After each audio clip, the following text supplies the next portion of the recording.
नमस्कार, नौकीन्यूज़.com में आपका स्वागत है। मैं हूं गिरिजेश वशिष्ठ। आज हम बात करेंगे भागवत साहब के बयान की। भागवत मतलब आरएसएस के सरसंघ चालक,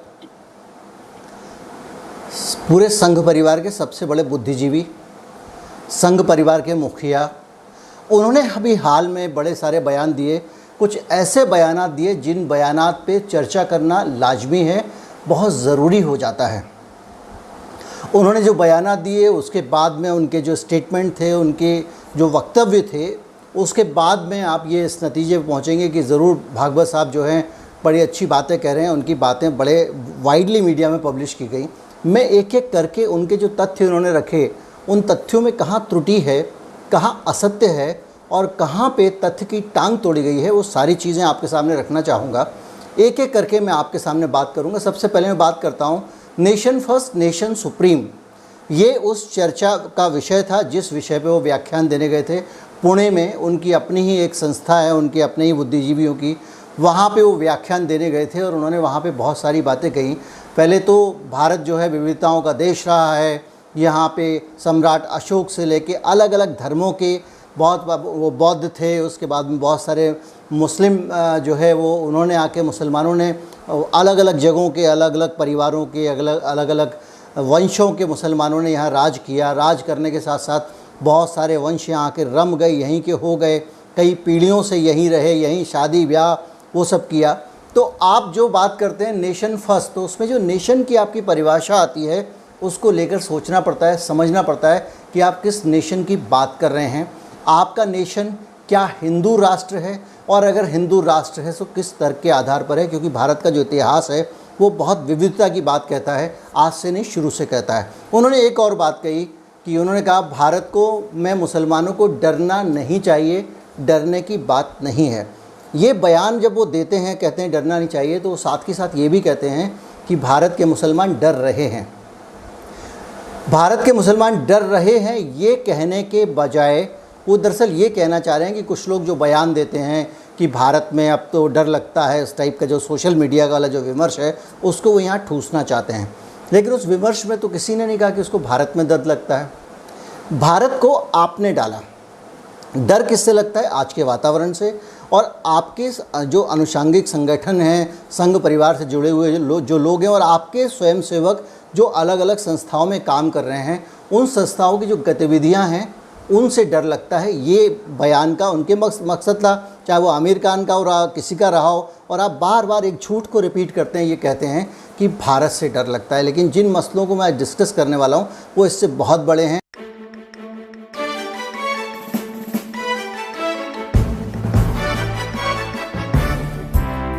तो उन्होंने एक बात और कही है कि भारत में इस्लाम आक्रांताओं के साथ आया, ये तथ्य झुठलाया नहीं जा सकता। ये लाइन है भागवत साहब की। तो भागवत साहब को मैं करेक्ट कर दूं कि इतिहास का ज्ञान बढ़ा लेना चाहिए। जो बचपन से शाखाओं के बाद में, विकिर के बाद में होने वाली चकल्लस से जो ज्ञान आपको मिला है उससे आगे बढ़ें, थोड़ा सा अपने ज्ञान को विस्तृत करें। और मेरा सुझाव है कि थोड़ा वक्त निकाल कर, महाराष्ट्र से गुजरात बहुत दूर नहीं है, उनको गुजरात चले जाना चाहिए। और वो बड़ा आसान रास्ता मैं आपको बता रहा हूँ। भावनगर है गुजरात में, वहाँ पे घोंघा है, वहाँ पे एक ये मस्जिद मैं आपको दिखा रहा हूँ स्क्रीन पे, ये मस्जिद देख आनी चाहिए। ये मस्जिद हिंदुस्तान के इतिहास की बहुत महत्वपूर्ण मस्जिद है।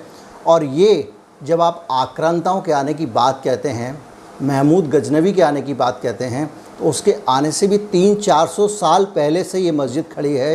ये मस्जिद उस ज़माने से इस भारत की धरती पर है, हमारे भारत की धरती पर है, जब मोहम्मद साहब जिंदा थे। ये उस समय की मस्जिद है।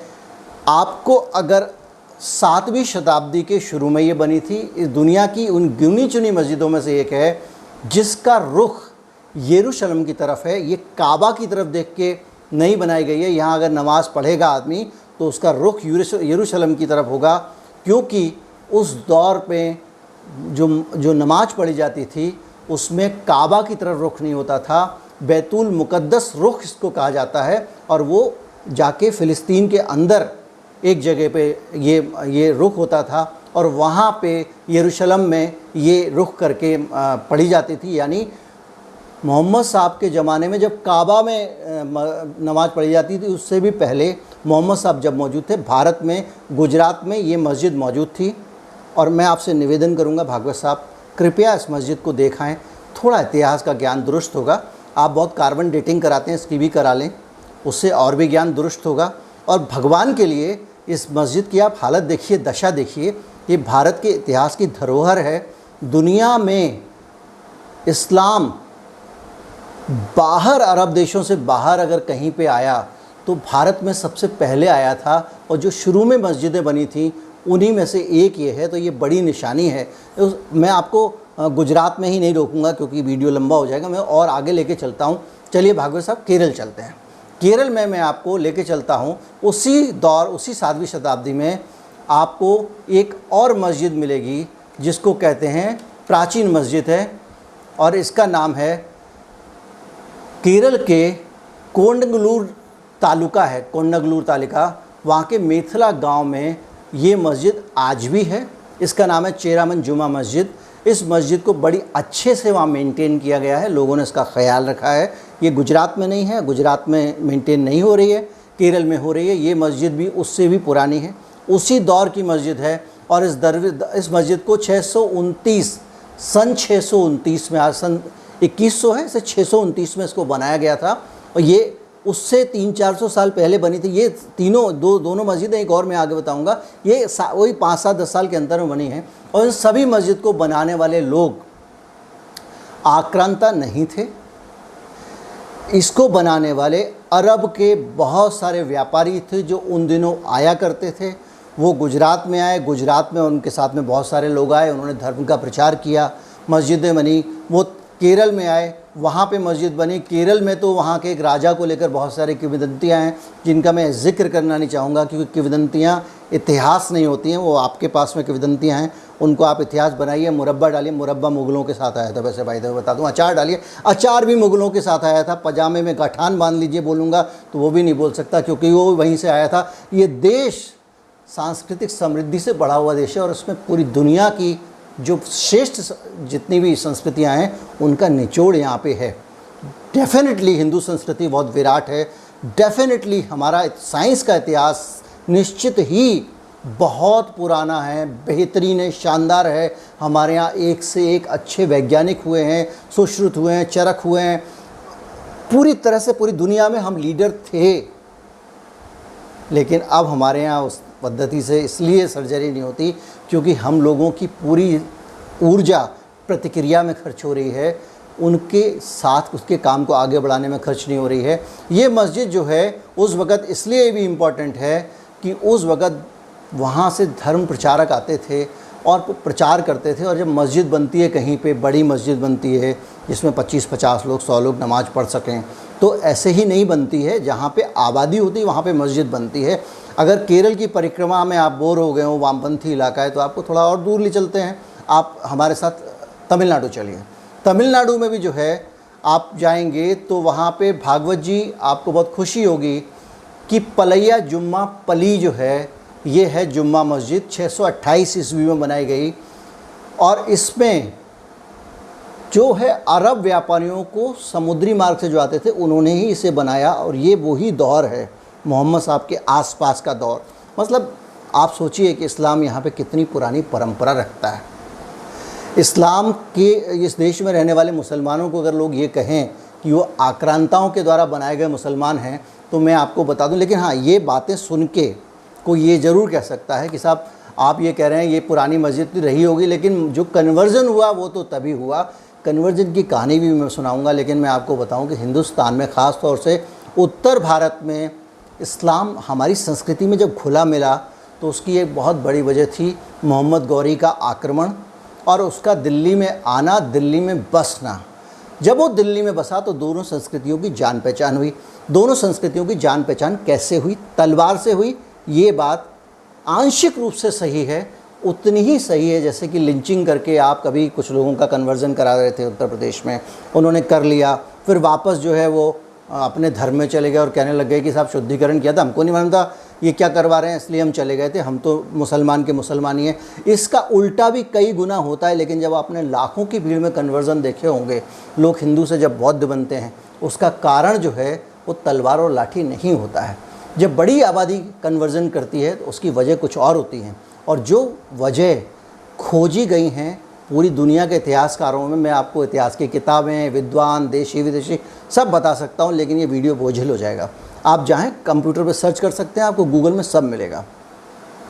तो जो कन्वर्जन हुए उसकी एक बहुत बड़ी वजह था सूफ़ी संप्रदाय। जो सूफ़ी मत था, जो सूफ़ी संप्रदाय था, वो बड़ा रिच था कल्चरली, संगीत, कला, संस्कृति, और उसके ज़रिए ईश्वर से मोहब्बत करना और मस्त मौला रहना। रिस्ट्रिक्टिव नहीं था। सूफ़ी समुदाय रोकता नहीं था, ये मत करो, वो मत करो, यहाँ मत जाओ, वहाँ मत जाओ। और वो इस वजह से, और दूसरा वो अपना बनाते थे, मज़ार बनाते थे, वो अपनी ऊपर वाले से लौ लगाते थे, उनकी वेशभूषा परिधान अलग होता था, और सबसे मस्त रहने वाले थे। कोई हायरार्की नहीं थी वहाँ पे। हायरार्की होने का मतलब ही ये है कि आदमी छिटकता है। अब एक तरफ हमारे यहाँ दूर हटो अशुद्ध कर दिया वाला सिस्टम, और दूसरी तरफ वहाँ आप जाओ, आराम से रहो, संगीत का आनंद लो, जो बन रहा है खाओ पियो सो जाओ।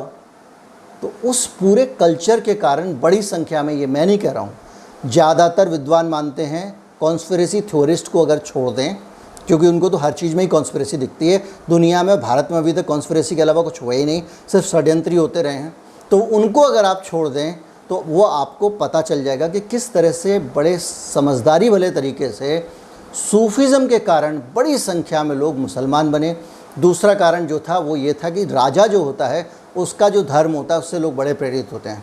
अंग्रेज़ तो 200 ही साल रह के गए हैं, लेकिन हम सिर्फ कोट पैंट टाई पहनने लग गए हैं। हम लोग उनकी तरह ट्वाई ट्वाई अंग्रेज़ी बोलने लग गए हैं। हमको डंडा थोड़ी मारा था उन्होंने, अंग्रेज़ी बोली है। हम में से बहुत सारे ईसाई बन गए हैं। क्रूस तो सारे हिंदू लटका के घूमते, जो टाई होती है वो क्रूस है अंग्रेज़ों का। तो हमने बहुत सारे मुरब्बे अचार मुग़लों से लिए, हमने बहुत सारे कुर्ते लिए मुग़लों से। अलग अलग तरह की ये संस्कृति, मिली जुली संस्कृति चली आ रही है। और एक नदी बह रही है जिसमें पता नहीं कितने नाले पर नाले गिरते हैं। आप सनातन धर्म बोलते हैं ना, वो भी यही है। बहुत सारी धाराएं, संप्रदाय आते गए, मिलते गए, एक धर्म आगे बढ़ता गया, बदलता गया। बौद्ध है, बुद्ध, भगवान बुद्ध है, आपने उनको 10वां अवतार मान लिया। क्यों? क्योंकि आपको मानना पड़ा। आपको लगा कि बहुत सारे लोग इनके साथ जा रहे हैं, तो क्या करें, इनको ही अवतार घोषित कर दो। ये हुआ है। आप भागवत पुराण निकाल के अगर पढ़ लें तो 10वां अवतार भगवान बुद्ध को लिखा गया है। अब वो कब ऐड किया गया मुझे नहीं पता, लेकिन जो पुस्तकें मैं पढ़ता हूँ उसके आधार पे आपको बोल रहा हूँ। अब आप देखिए कि अगर इस तरह से जब बहती गंगा जमनी संस्कृति है, बड़ा चिढ़ आती है शब्द से लोगों को, मुझे मालूम है, और लोग बहते जा रहे हैं, चलते जा रहे हैं, तो भाई चलने दीजिए। तमिलनाडु में, केरल में, जो हमारे यहाँ बहुत पुराने 12-12, 1300 साल पुराना अगर हमारी साझी विरासत है, तो हम उसमें ये हमारा नेशन आपका नेशन क्यों बोलते हो? हम ये क्यों बोलते हैं कि ये जो है इस्लाम जो है वो डंडे की दम पे आया, और आपके और हमारे दादा परदादाओं का डीएनए एक था। डीएनए तो एक था, लेकिन ज़बरदस्ती बदला गया। ये आक्रांता हैं, इनसे चिढ़ो। चिढ़ बाबर से नहीं होती है, चिढ़ उनसे नहीं होती है। उनके नाम पे जो आज रहते हैं वंशज उनको टारगेट किया जाता है। ये सारी चीज़ें मैंने आपको बताई भागवत साहब के भाषण की, और वो लोडेड स्टेटमेंट देने में बहुत माहिर हैं। पूरा उनका परिवार बहुत माहिर है और लगाते देते रहते हैं। लेकिन अगर मैं उस पर जाऊँगा उनके सारे लोडेड स्टेटमेंट पे, तो वीडियो लंबा हो जाएगा। वो पहले से ही ये तय करके रखते हैं कि ये ऐसा हो रहा है। जैसे कि वो आपको कहेंगे इस क्लास के बच्चे, क्लास 5 के बच्चे कृपया खिड़की से गंदगी ना फेंकें, और कहेंगे मैंने ये थोड़ी कहा आप गंदगी फेंकते हो, लेकिन आप नहीं कह के भी कह रहे हो कि क्लास के बच्चे गंदगी फैलते हैं। इसी तरह से वो लोडेड स्टेटमेंट पैदा करते हैं, और वो कहते रहते हैं कि ये जो है अलग अलग जो है वो अंग्रेज़ भड़का के चले गए, हमको तो एक होना चाहिए था। एक होना चाहिए तो कम से कम एक दूसरे को गले लगाना पड़ेगा। एक होने का मतलब ये थोड़ी आप हमको पिता मान लो, हम आपको गोद ले लेते हैं तो हम एक हो जाएंगे। एक चीज़ वो और कहते हैं कि हिंदुस्तान में कट्टरता का मुसलमानों को विरोध करना चाहिए। बिल्कुल सिमिलर लोडेड मैसेज, कट्टरता का विरोध करना चाहिए। इसका मतलब कट्टरता है? अरे भाई, कट्टरता अगर है भी एक बात मान के चलिए, ये न्यूटन का नियम है कि ये क्रिया प्रतिक्रिया चलती रहती है। इधर की कट्टरता उधर पैदा करती है, उधर की कट्टरता इधर पैदा करती है, और नहीं होती है तो कुछ संगठन लगातार जब से अंग्रेज गए हैं ये याद दिलाते रहते हैं, दूसरों की कट्टरताओं को याद दिलाते हैं।